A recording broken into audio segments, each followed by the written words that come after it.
Di nagtagal pagkatapos na magtago sa kanlungan, ang buong refinery ay mabilis na na-overrun ng zombie.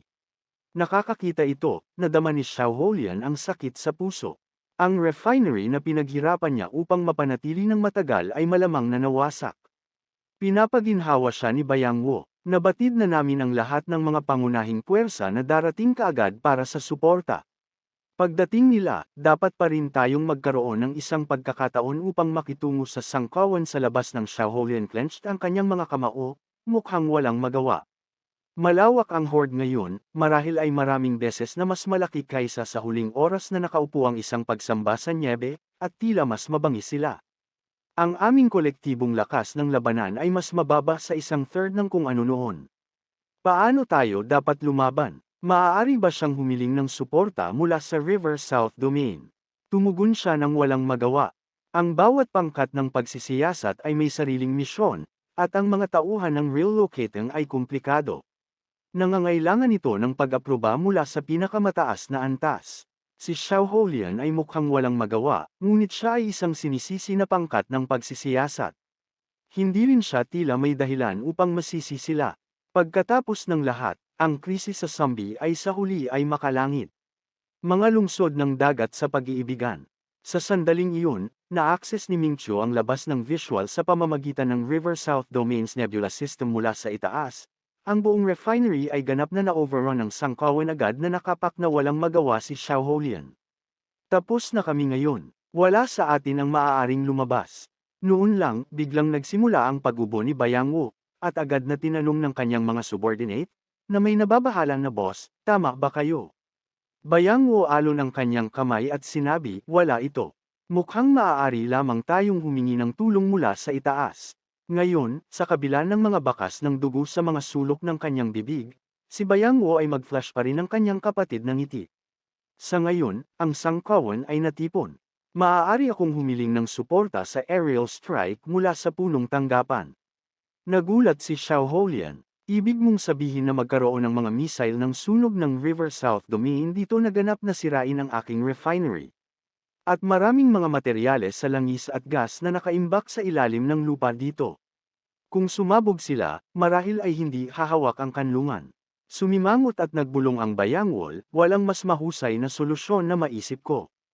Nagpasya si Bayang Wu na humingi ng tulong sa River South Domain. Kinuha niya ang kanyang sinag ng telepono upang makipag-ugnay sa mataas na utos ng River South Domain.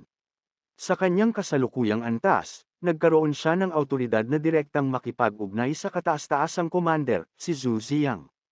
Sa sandaling iyon, iniisip ni Zhu Chen, bakit hindi pa bumalik ang matandang lalaki? Maaari bang hindi niya pinamamahalaang upang makontrol ang krisis sa zombie?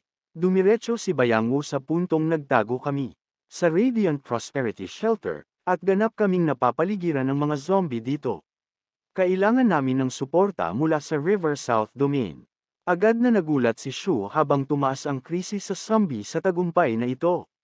Sa una, hindi sineseryoso ni Zhu Chen ang tinatawag na banta ng zombie, ngunit ipinadala pa rin niya ang kanyang pinakapiling tao na koponan sa pagsisiyasat doon. Sa hindi inaasahan, hindi lamang si Bayanch ay mabibigo na lutasin ang issue, ngunit napilitan din siyang maghanap ng kanlungan at kanlungan. Tandaan, ang kanilang 7 taong koponan ay binubuo ng mga nangungunang mutant mula sa Blizzard City. Nangangahulugan ba ito na ang krisis sa zombie ay maaaring magbanta sa Blizzard City? Pagkatapos ng lahat, ang lungsod ay higit lamang sa 300 kilometro mula sa Blizzard City. Iniisip ito. Tumalikod si Zhu Chen at lumakad sa control room, hinayla ang kasalukuyang eksena sa paligid ng Radiant Prosperity Shelter sa artificial na katalinuhan at nagsagawa ng isang pagtatasa sa istatistika. Sa lalong madaling panahon ng artificial na katalinuhan ay nagbigay ng tiyak na data sa higit sa 370,000 mga zombie, 340 ng mga mutant zombies. Natigilan siya. Sinabi niya sa Bayang Wu na ganap na limasin ang tulad ng isang napakalaking sangkawan. Maaaring tumagal ng daan-daang mga missile. Ang mga pabrika ng militar ay nahihirapan sa paggawa. Dapat nating isave kung saan tayo makakaya. Sa palagay ko ang pinaka-epektibong pamamaraan ay ang paggamit pa rin ng sloth ng kamatayan. Mula sa naiintindihan ko, ang Radiant Prosperity Shelter ay halos 200 metro sa ilalim ng lupa. Dapat itong mapaglabanan ang lakas ng death slab, sa ganitong paraan maaari nating ganap na matanggal ang alon ng mga zombie na ito. Nakakatakot si Bayangu nang marinig ito. Alam niya ang kapangyarihan ng death slab, ang isang solong pag-deploy ay malamang na gawing isang desyerto ang buong lungsod ng City.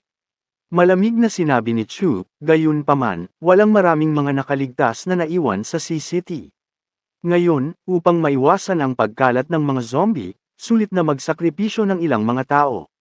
Alam ni Bayangu na tama si Zuchan, ngunit nangangahulugan din ito na hindi lamang ang mga zombie ay haharapin, ngunit ang kanilang 7 tao na koponan ay isasakripisyo din sa lugar. Sa pamamagitan ng death slab ay may iwan ng baog, at ang natitirang radiation ay tatagal ng hindi bababa sa 20 taon.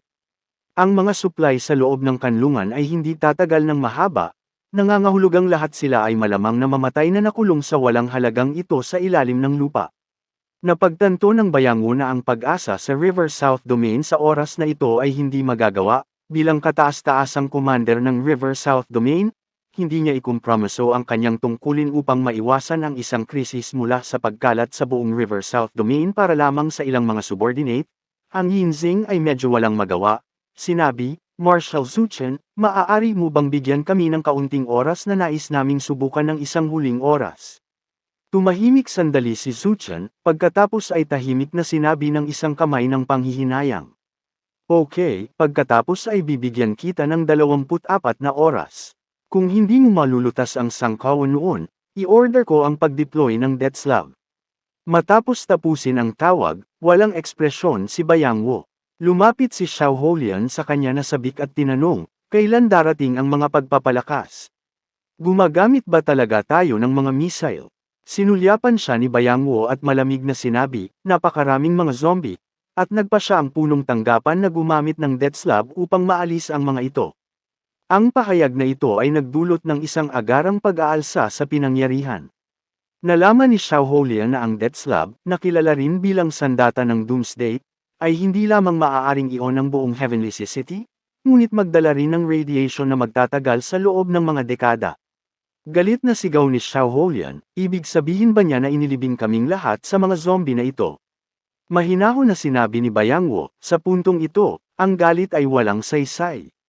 Ang punong tanggapan ay nagbigay lamang sa amin ng 24 na oras.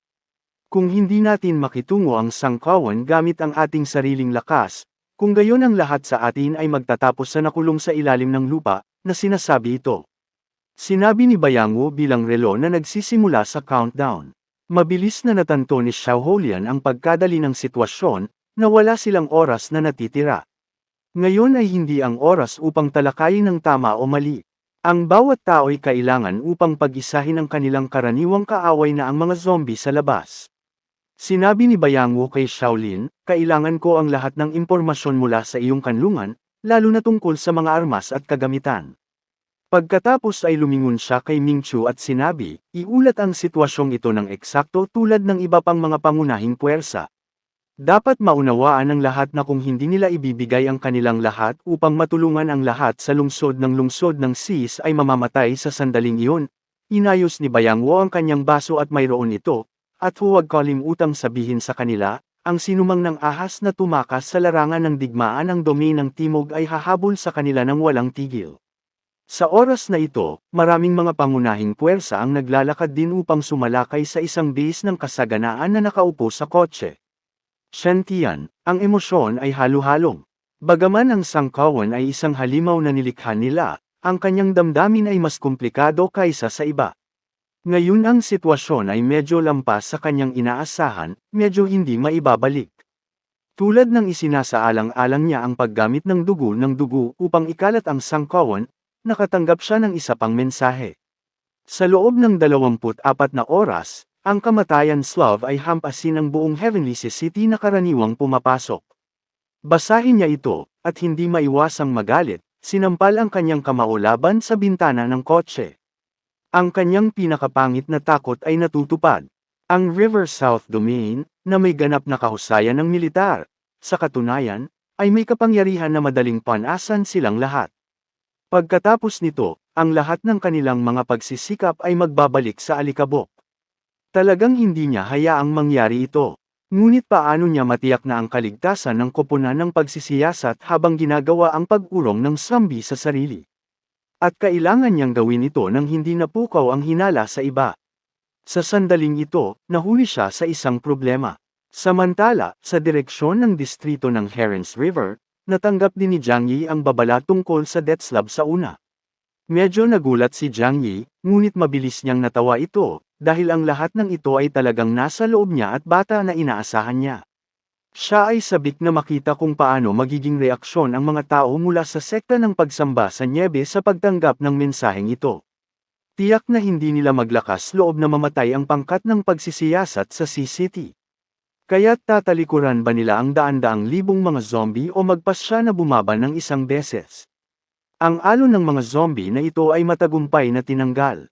Ang sekta ng pagsamba sa nyebe ay tiyak na hindi magagawang linangin muli ang isang malaking bilang ng mga zombie sa maikling panahon, na nagbibigay ng isang pagkakataon upang ganap na matanggal ang mga ito. Sa sandaling iyon, tumangala si Jiang Yi sa kalangitan, at malabo na tila nakakakita siya ng isang figure na humahawak, na bumababa mula sa langit, sinisira ang lahat. Hindi mapigilan ni Jiang Yi na magbuntong hininga, ang lakas ng death slab ay talagang nakakatakot. Gayunpaman, ang kanyang suit ay may ilang proteksyon sa radiation, kaya ang pagtakas mula sa CCTC ay hindi dapat maging isang problema. Naghanda na si Jiang Yi para sa pinakamasama.